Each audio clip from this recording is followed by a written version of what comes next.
Aviation ಇಂಡಸ್ಟ್ರಿಯಲ್ಲಿ ನಿಮ್ಮ ಕರಿಯರ್ನ ನೀವು ಬಿಲ್ಡ್ ಮಾಡಬೇಕಂತಿದ್ರೆ and if you have no clarity about it then this video is meant for you. ನಾವು ಈ ವಿಡಿಯೋ ಮುಖಾಂತರ ಏವಿಯೇಷನ್ ಇಂಡಸ್ಟ್ರಿಯಲ್ಲಿರುವಂಥ ಎಲ್ಲ ಕೋರ್ಸ್ಗಳನ್ನು ಒಂದು ಕಡೆ ಗುಡ್ಡೆ ಹಾಕಿದ್ದಾವೆ. ಏವಿಯೇಷನ್ ಇಂಡಸ್ಟ್ರಿಯಲ್ಲಿರುವಂಥ ಎಲ್ಲ ಕೋರ್ಸ್ಗಳನ್ನು 3 ಡಿಪಾರ್ಟ್ಮೆಂಟಲ್ಲಿ ಡಿವೈಡ್ ಮಾಡಿದ್ದಾವೆ based on their education qualification. So ಈ ವಿಡಿಯೋ ಮುಖಾಂತರ ನಾನು just top the layer explanation ಕೊಡ್ತೀನಿ so that you understand what is this course about. ಪ್ರತಿಯೊಂದು ಕೋರ್ಸ್ ಬಗ್ಗೆ ಇನ್ ಡೆಪ್ತ್ ಎಕ್ಸ್ಪ್ಲೇಷನ್ ಕೊಡಲಿಕ್ಕೆ ಇನ್ಮುಂದೆ ಪ್ರತಿ ಶುಕ್ರವಾರ ಸಂಜೆ 6 ಗಂಟೆಗೆ ನಾನು ಈಗ ಪ್ರೊವೈಡ್ ಮಾಡುವಂಥ ಎಲ್ಲ ಕೋರ್ಸ್ಗಳನ್ನು ಇನ್ ಡೆಪ್ತ್ ಆಗಿ 1 by 1 ಎಕ್ಸ್ಪ್ಲೇನ್ ಮಾಡ್ತಾ ಬರ್ತೀನಿ. So on every Friday sharp at 6 PM 1 each ಕೋರ್ಸ್ಗಳನ್ನು ಎಕ್ಸ್ಪ್ಲೇನ್ ಮಾಡ್ತಾ ಬರ್ತೀನಿ. ಸೊ ಈ ವಿಡಿಯೋ ನಿಮಗೊಂದು ಇಂಡೆಕ್ಸ್ ಆಗುತ್ತೆ ನಾನು ಯಾವುದೆಲ್ಲ ಕೋರ್ಸ್ಗಳನ್ನು ಎಕ್ಸ್ಪ್ಲೇನ್ ಮಾಡ್ತೀನಿ ಅಂತ. ಸೊ ನಾವು let's get started with the degree courses. Number 1 BSc in aviation. ಇದೊಂದು 3 ವರ್ಷದ ಕೋರ್ಸ್ ಆಗಿರುತ್ತೆ. ಇದರ ಎಲಿಜಿಬಿಲಿಟಿ ಏನಂದರೆ ನೀವು 10th + 12th with physics, chemistry ಹಾಗೂ ಮ್ಯಾಥಮೆಟಿಕ್ಸಿಂದ ಕಂಪ್ಲೀಟ್ ಮಾಡಬೇಕು. ಈ ಕೋರ್ಸ್ ಮುಖಾಂತರ ನಿಮಗೆ ಯಾವುದೆಲ್ಲ ಏವಿಯೇಷನ್ ಇಂಡಸ್ಟ್ರಿಯಲ್ಲಿ ಕೆರಿಯರ್ ಆಪರ್ಚುನಿಟಿ ಸಿಗುತ್ತೆ ಅಂದರೆ airline operations, airport management, aviation safety ಹಾಗೂ ಗ್ರೌಂಡ್ ಸ್ಟಾಫ್ ಆಗಿ ನೀವು ನಿಮ್ಮ ಫ್ಯೂಚರ್ನ ಬಿಲ್ಡ್ ಮಾಡ್ಬೋದು. Number 2 BBA in aviation management. ಇದೊಂದು 3 ವರ್ಷದ ಡಿಗ್ರಿ ಕೋರ್ಸ್ ಆಗಿರುತ್ತೆ.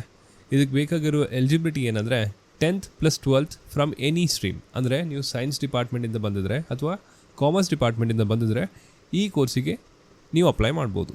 ಸೊ ಈ ಕೋರ್ಸ್ ಮುಗ್ದಾದ್ಮೇಲೆ ನೀವು ಯಾವುದೆಲ್ಲ ಏವಿಯೇಷನ್ ಇಂಡಸ್ಟ್ರಿಯಲ್ಲಿ ಜಾಬ್ ಆಪರ್ಚುನಿಟೀಸ್ನ ಹುಡುಕ್ಬೋದು ಅಂದರೆ aviation management, airport operations, airline management ಹಾಗೂ ಕಸ್ಟಮರ್ ಸರ್ವಿಸ್.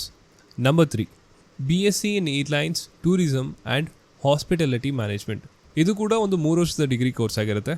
ಇದಕ್ಕೆ ಕೂಡ ನಿಮ್ಮ eligibility 10th + 12th from any stream.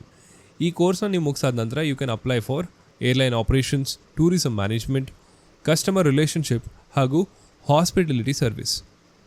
Number 4 BTech in aerospace engineering. ಇದೊಂದು 4 ವರ್ಷದ ಕೋರ್ಸ್ ಆಗಿರುತ್ತೆ. ಇದರ ಎಲಿಜಿಬಿಲಿಟಿ ಏನಂದರೆ ನೀವು 10th + 12th with physics, chemistry ಹಾಗೂ ಮ್ಯಾಥಮೆಟಿಕ್ಸಿಂದ ಕಂಪ್ಲೀಟ್ ಮಾಡಿರಬೇಕು. ಈ ಕೋರ್ಸ್ನ ಮುಗಿಸಿದ ನಂತರ you can apply for aerospace engineer, aircraft designer, research and development ಹಾಗೂ ಏವಿಯೇಷನ್ ಕನ್ಸಲ್ಟೆಂಟ್. ಸೊ ಇದಾಗಿತ್ತು ನಮ್ಮ ದೇಶದಲ್ಲಿರುವಂಥ top degree courses. Again reminder, ಪ್ರತಿ ಶುಕ್ರವಾರ ಶಾರ್ಪ್ ಎಟ್ 6 PM ಇವೆಲ್ಲ ಕೋರ್ಸ್ಗಳನ್ನು 1 by 1 ಎಕ್ಸ್ಪ್ಲೇಷನ್ ಕೊಡ್ತಾ ಹೋಗ್ತೀನಿ. ನಮ್ಮ ದೇಶದಲ್ಲಿರುವಂಥ ಡಿಪ್ಲೊಮೊ ಕೋರ್ಸ್ಗಳ ಬಗ್ಗೆ ಈಗ ಗಮನ ವಹಿಸೋಣ. Number 1 diploma in airport management. ಈ ಒಂದು ಕೋರ್ಸು 1 ವರ್ಷದಾಗಿರುತ್ತೆ. ಇದರ ಎಲಿಜಿಬಿಲಿಟಿ ಏನಿರುತ್ತೆ ಅಂದರೆ 10th + 12th from any stream.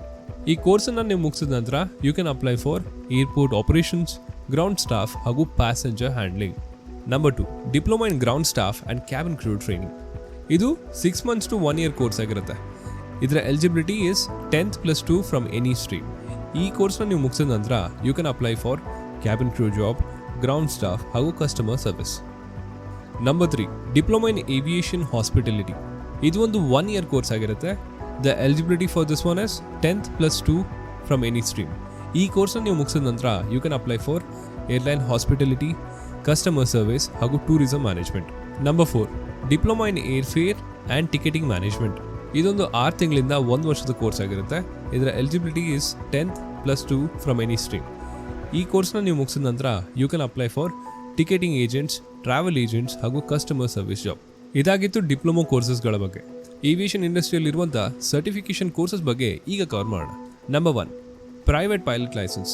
ಇದು 6 months to 12 months ಕೋರ್ಸ್ ಆಗಿರುತ್ತೆ. ಇದರ eligibility is 10th + 12th with physics, mathematics with minimum of 17 years of age. ಈ ಕೋರ್ಸ್ ಮುಖಾಂತರ ನಿಮ್ಮ ಕರಿಯರ್ ಆಪರ್ಚುನಿಟಿ ಏನಿರುತ್ತೆ ಅಂದರೆ ನೀವೊಂದು ಪ್ರೈವೇಟ್ ಪೈಲಟ್ ಆಗ್ಬೋದು ಅಥವಾ ಫ್ಲೈಟ್ ಇನ್ಸ್ಟ್ರಕ್ಟರ್ ಆಗ್ಬೋದು. Number 2 commercial pilot licence. ಈ ಕೋರ್ಸಿನ ಡ್ಯೂರೇಷನ್ 1 ವರ್ಷದಿಂದ 1.5 ವರ್ಷದವರೆಗೂ ನಡೆಯುತ್ತೆ. ಇದರ ಎಲಿಜಿಬಿಲಿಟಿ ಏನಾಗಿರುತ್ತೆ ಅಂದರೆ 10th + 12th with physics and mathematics and minimum age of 17 years of old. ಈ ಕೋರ್ಸ್ ಮುಖಾಂತರ ನೀವೊಂದು ಕಮರ್ಷಿಯಲ್ ಪೈಲಟ್ ಆಗ್ಬೋದು ಅಥವಾ ಏರ್ಲೈನ್ ಕ್ಯಾಪ್ಟನ್ ಆಗ್ಬೋದು. Number 3 certification in air hostess and cabin crew training. ಇದೊಂದು 6 ತಿಂಗಳಿಂದ 1 ವರ್ಷದ ಕೋರ್ಸ್ ಆಗಿರುತ್ತೆ. ಇದರ eligibility 10th + 2 from any stream. ಈ ಕೋರ್ಸ್ ಆದಮೇಲೆ ನೀವು ಕ್ಯಾಬಿನ್ ಕ್ರೂ, ಏರ್ ಹೋಸ್ಟೆಸ್ ಹಾಗೂ ಕಸ್ಟಮರ್ ಸರ್ವಿಸ್ ಆಗಿ ನಿಮ್ಮ ಕರಿಯರ್ನ ಬಿಲ್ಡ್ ಮಾಡ್ಕೊಬೋದು. Number 4 drone pilot certificate. ಇದೊಂದು 5 ದಿನದಿಂದ 7 ದಿನದ ಕೋರ್ಸ್ ಆಗಿರುತ್ತೆ. ಇದರ ಎಲಿಜಿಬಿಲಿಟಿ ಏನಂದರೆ ನೀವು 10th ಪಾಸ್ ಆಗಿರಬೇಕು. ಸೊ ಈ ಕೋರ್ಸ್ ಮುಖಾಂತರ ನಿಮಗೆ DGCA certified drone pilot certificate ಸಿಗುತ್ತೆ. ಹಾಗೂ ಈ ಕೋರ್ಸ್ನ ನೀವು ಮುಗಿಸಿದ ನಂತರ ನೀವು ಡ್ರೋನ್ ಪೈಲಟ್ ಆಗಿ ಅಗ್ರಿಕಲ್ಚರಲ್ ಸ್ಪ್ರೇಯಿಂಗ್, ಮ್ಯಾಪಿಂಗ್, ಸರ್ವೇಯಿಂಗ್ ಇತರೆ ಜಾಗದಲ್ಲಿ ಡ್ರೋನ್ಗಳನ್ನ ಬಳಸಿ ಆದಾಯ ಪಡಿಬೋದು. ಸೊ ಇದಾಗಿತ್ತು the bunch of aviation course in India. ನಾವಿಲ್ಲಿ ಯಾವುದೇ ಥರದಂಥ ಇನ್ಸ್ಟಿಟ್ಯೂಟ್ಸ್ಗಳನ್ನ ಮೆನ್ಷನ್ ಮಾಡಿಲ್ಲ, ಹಾಗೂ ಕೆಲವೊಂದು ಡಿಪ್ಲೊಮಾ ಕೋರ್ಸಸ್ಗಳು ನಮ್ಮ ಕರ್ನಾಟಕದಲ್ಲಿ ಅವೈಲೇಬಲ್ ಇಲ್ಲ. ಈಗ ಏವಿಯೇಷನ್ ಇಂಡಸ್ಟ್ರಿ ಬೂಮ್ ಆಗ್ತಿರೋದ್ರಿಂದ ಹಲವಾರು ಹೊಸ ಕೋರ್ಸ್ಗಳು ಲಾಂಚ್ ಆಗ್ತಿವೆ. ಸೊ ಈ ಕೋರ್ಸಿನ ಲಿಸ್ಟ್ ಈ ಸದ್ಯ ಮಟ್ಟಿಗೆ ಇಷ್ಟೇ ಇರಲಿ. ಮುಂದೆ ಯಾವುದೇ ಥರದಂಥ ಹೊಸ ಕೋರ್ಸ್ಗಳು ಬಂದರೆ ನಿಮಗೆ ನಾನು ಅಪ್ಡೇಟ್ ಮಾಡ್ತೇನೆ. ಇದ್ರ ಜೊತೆಗೆ ನಿಮಗೊಂದು ಸ್ಪೆಷಲ್ ಆಗಿರೋ ನ್ಯೂಸ್ನ ಹೇಳಲೇಬೇಕು. ನಮ್ಮ ಏವಿಯೇಷನ್ ಮಾಸ್ಟರಿ ಮೆಂಬರ್ಶಿಪ್ ಪ್ರೋಗ್ರಾಮ್ ಮುಖಾಂತರ ನಾವು ಅಲ್ಟಿಮೇಟ್ ಇಂಟರ್ವ್ಯೂ ಮಾಸ್ಟರ್ ಕ್ಲಾಸ್ನ ಲಾಂಚ್ ಮಾಡಲಿದ್ದೇವೆ. ಸೊ ಈ ಕೋರ್ಸ್ ಮುಖಾಂತರ ನಿಮಗೆ ಇಂಟರ್ವ್ಯೂ ಪ್ರೊಸೆಸ್ಸಲ್ಲಿ ನಡೆಯುವಂಥ ಒಂದು ಕಂಪ್ಲೀಟ್ ಡೀಟೇಲ್ಡ್ ಪ್ಯಾಕೇಜ್ ಸಿಗಲಿದೆ. ನೀವು ಫ್ರೆಷರ್ ಆಗಿದ್ದರೆ, ಒಂದು ಇಂಟರ್ವ್ಯೂನ ಹೇಗೆ ಫೇಸ್ ಮಾಡೋದು ಐಡಿಯಾನೇ ಇಲ್ಲಾಂದರೆ this course is a must for you. ಇದೊಂದು ಆಲ್ಮೋಸ್ಟ್ 1 hour ಕೋರ್ಸ್ ಆಗಲಿದೆ. ಇದ್ರ ಜೊತೆಗೆ ಹಲವಾರು ಎಕ್ಸಸೈಸ್ಗಳಿರುತ್ತೆ. ಸೊ ಈ ಕೋರ್ಸ್ ಮುಗಿಸೋದ್ರೊಳಗೆ you will be ready with the aviation industry standards. So ನಿಮ್ಮ ಅನಿಸಿಕೆಗಳನ್ನು ನಮ್ಮ ಕಮೆಂಟ್ ಸೆಕ್ಷನ್ ಮುಖಾಂತರ ನಮಗೆ ತಿಳಿಸಿ.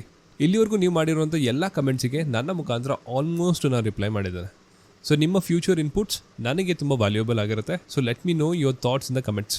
ಸೊ ಮುಂದಿನ ಶುಕ್ರವಾರ BSc ಇನ್ ಏವಿಯೇಷನ್ ಕೋರ್ಸ್ ಬಗ್ಗೆ ಇನ್ ಡೆಪ್ತ್ ಆಗಿ ತಿಳ್ಕೊಳ್ಳೋಣ. Until then, thank you so much for watching. See you in the next video.